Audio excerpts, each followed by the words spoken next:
Hello everyone, welcome to our YouTube channel Naukri notification. और आज हम बैंकिंग ज्ञान सीरीज का एक नया वीडियो लेके आए हैं। आज का वीडियो होगा सेविंग अकाउंट के ऊपर। सेविंग अकाउंट, बचत खाता। आज हम इस वीडियो में देखेंगे कि सेविंग अकाउंट क्या होता है, इसके फीचर्स क्या क्या है, सेविंग अकाउंट ओपन करने हमें क्या क्या डॉक्यूमेंट्स की रिक्वायरमेंट रहती है और हम इसे कैसे यूज़ कर सकते हैं, चार्जेस क्या होते हैं और काफ़ी कुछ। तो प्लीज़ आखिरी तक बने रहिएगा। हम स्टार्ट करते हैं। सेविंग अकाउंट क्या होता है? सेविंग अकाउंट वो अकाउंट होता है जिसमें हम अपने सेविंग डिपॉजिट जमा करवा सकते हैं। और सेविंग डिपॉजिट क्या होता है? सेविंग डिपॉजिट वो डिपॉजिट होता है जो हम कभी भी डिमांड करें तो वो बैंक हमें अवेल करवाए। सेविंग डिपॉजिट पे हमें इंटरेस्ट भी मिलता है।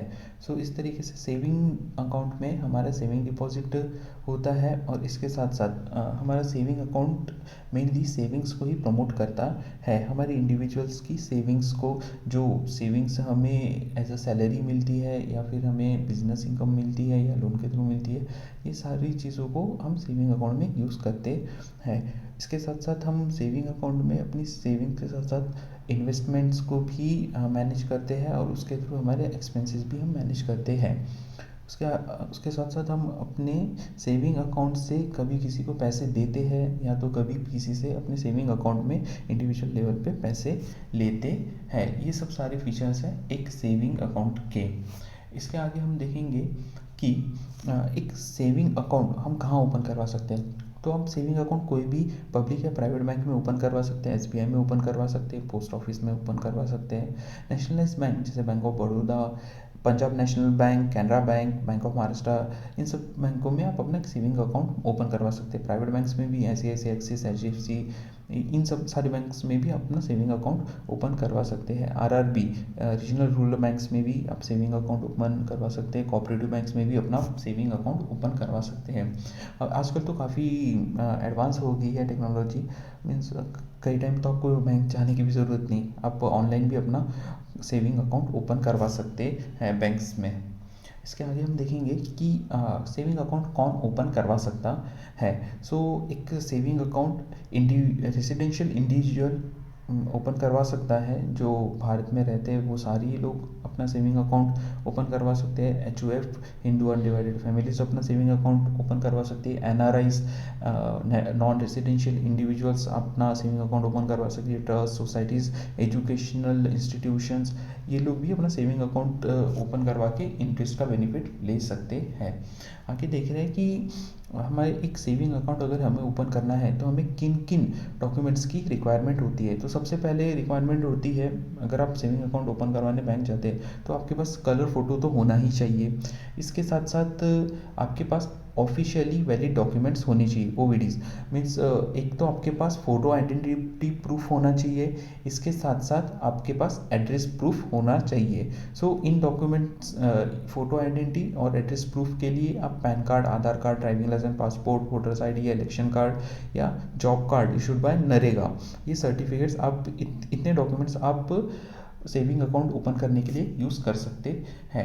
इसके आगे हम देखेंगे कि टाइप्स ऑफ अकाउंट क्या होते हैं। SB में एक आता है कि सेविंग अकाउंट में एक आता है मिनिमम बैलेंस अकाउंट, जिसमें आपको minimum balance average monthly, average quarterly balance maintain करना होता है। NRE, NRO अकाउंट्स जो NRIs के लिए होते हैं। Zero balance account, Jandhan account, basic saving bank deposit account, BSBDA। इसके साथ साथ salary account. Salary account organisation या इंस्टीट्यूशन कंपनीज के द्वारा ओपन करवाया जाता है, जिसमें आपको कोई मिनिमम बैलेंस रखने की ज़रूरत नहीं रहती और मोस्ट ऑफ दी जो भी फैसिलिटीज़ है आपको फ्री में मिल जाती है सैलरी अकाउंट्स में। इसके आगे हम देखेंगे कि सेविंग अकाउंट के फीचर्स क्या होते हैं। एक सेविंग अकाउंट में आपको ATM मिल जाता है, चेकबुक मिल जाती है, पासबुक मिल जाती है, मोबाइल बैंकिंग मिल जाती है जिसकी सबसे ज़्यादा इस एरा में ज़रूरत है। इंटरनेट बैंकिंग मिल जाती है, इंश्योरेंस आप ले सकते हैं सेविंग बैंक अकाउंट में, आपको लॉन्चेस वगैरह ATM कार्ड्स पे फ्री मिल जाते हैं। काफ़ी बेनिफिट्स होते हैं। आप RTGS NEFT की सुविधा ले सकते हैं, IMPS की सुविधा ले सकते हैं। इसके साथ साथ आप इन्वेस्टमेंट्स भी कर सकते हैं अपने सेविंग बैंक अकाउंट के द्वारा।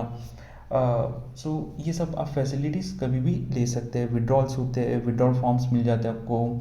आप बैंक में जाएंगे तो आप डिपॉजिट करवा सकते हैं, कैश डिपॉजिट करवा सकते हैं, कैश विड्रॉल करवा सकते हैं। इसके साथ हम आगे देखेंगे कि इंटरेस्ट कितना मिलता है। सो अभी के इसमें आपका जो सेविंग बैंक अकाउंट है उसमें इंटरेस्ट मंथली बेसिस पे कैलकुलेट होता है और क्वार्टरली बेसिस पे किया जाता है बैंक्स के द्वारा। प्रेजेंट में ये इंटरेस्ट रेट 2.25% से 3.5% तक है मैक्सिमम बैंक्स में। कुछ कुछ बैंक्स आपको 6 to 7% भी देती है, बट उन अकाउंट में आपको हायर मिनिमम बैलेंस की रिक्वायरमेंट होती है। सीनियर सिटीजन्स को भी थोड़ा ज़्यादा इंटरेस्ट रेट दिया जाता है उनको सेविंग्स प्रमोट करने के लिए। मेनली हम बैंक्स में इसलिए सेविंग्स रखते हैं क्योंकि सिक्योर होता है। बैंक में सेविंग्स रखना काफ़ी सिक्योर है और ईजी है। ओके, इसके बाद ही हम देखेंगे कि अगर इन कभी किसी केस में बैंक में कुछ गड़बड़ हो जाती है तो उस केस में आपका पैसा डिपॉजिट है क्या? हाँ, ज़रूर आपका पैसा डिपॉजिट है। Deposit insurance and credit guarantee corporation के द्वारा। इसके अंडर क्या होता है कि आपकी जितनी भी डिपॉजिट होंगी पर इंडिविजुअल, पर bank, FD, RD, SB balance या सीडी बैलेंस, ये सब 5 लाख तक का आपका इस इंश्योरेंस के अंडर कवर्ड रहता है। इतना बैलेंस आपको मिल जाएगा। इसके साथ साथ हम देखेंगे कि एक सेविंग अकाउंट कौन ओपन नहीं करवा सकता। सो एक कंपनी, पार्टनरशिप फर्म या कोई बिजनेस एक सेविंग अकाउंट ओपन नहीं करवा सकता। Most of the government departments के भी आप देखेंगे कि करंट अकाउंट्स ही होते हैं और किन किन चीज़ों के चार्जेस लगते हैं हमें सेविंग अकाउंट में। सो सेविंग अकाउंट में आरटीजीएस, एनईएफटी, आईएमपीएस के चार्जेस लगते हैं। ये डिपेंड ऑन आपकी अकाउंट कैटेगरी क्या है। अगर आपका मिनिमम बैलेंस ज़्यादा है तो कई केसेस में ये सारी सर्विसेज आपको फ्री ऑफ कॉस्ट मिलती है।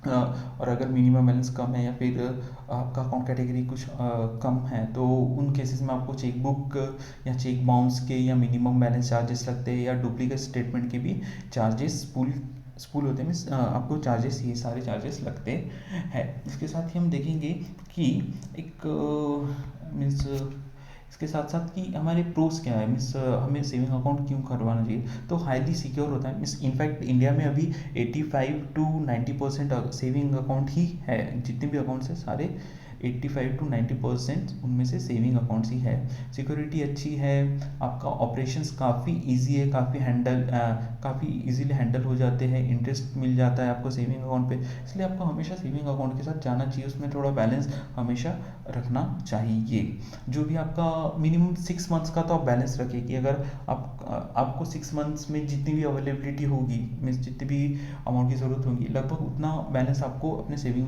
बैंक अकाउंट में रखना चाहिए। लॉन्ग टर्म के लिए फिर आपको बैलेंस एफडी, म्यूचुअल फंड्स में या किसी और टाइप के इन्वेस्टमेंट में आप डाल सकते हैं।